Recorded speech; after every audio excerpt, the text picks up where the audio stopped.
Je t'explique la franc-maçonnerie et les obédiences maçonniques en France en 30 secondes.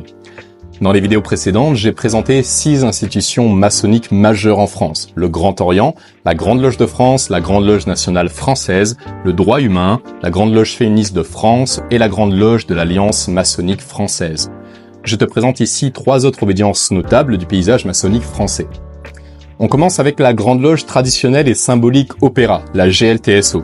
L'obédience est masculine, elle est issue d'une dissidence de 1958 avec la Grande Loge nationale française, présentée dans la première vidéo, visant à se détacher de l'influence britannique en se rapprochant des obédiences françaises.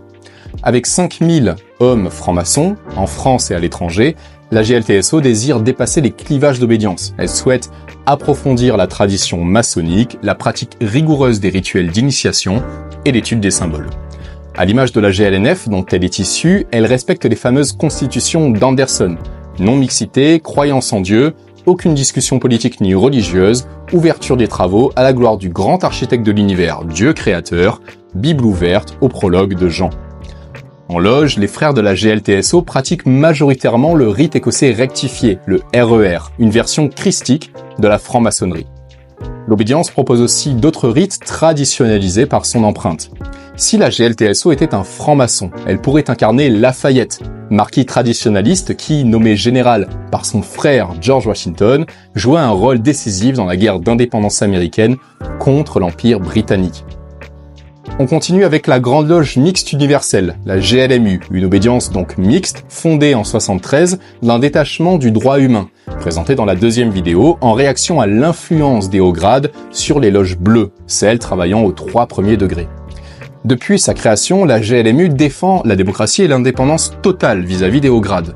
Forte de 2000 francs-maçons, hommes et femmes à parité, présents en France et dans les dom-toms, la GLMU prône un idéal laïque, l'expression même des principes de raison, égalité, tolérance et fraternité.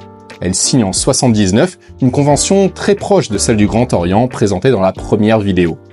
En loge, les frères et sœurs travaillent au rite français, le RF, ou au rite écossais ancien et accepté, le RE2A. Si la GLMU était un franc-maçon, elle serait possiblement Giacomo Casanova, ancien abbé ecclésiastique, se libérant du poids religieux pour vivre une vie d'aventure et de liberté.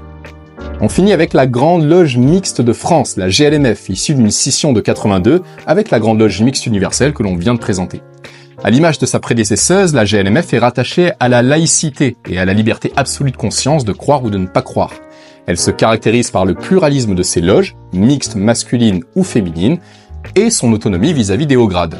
Les frères et sœurs de la GLMF travaillent en majorité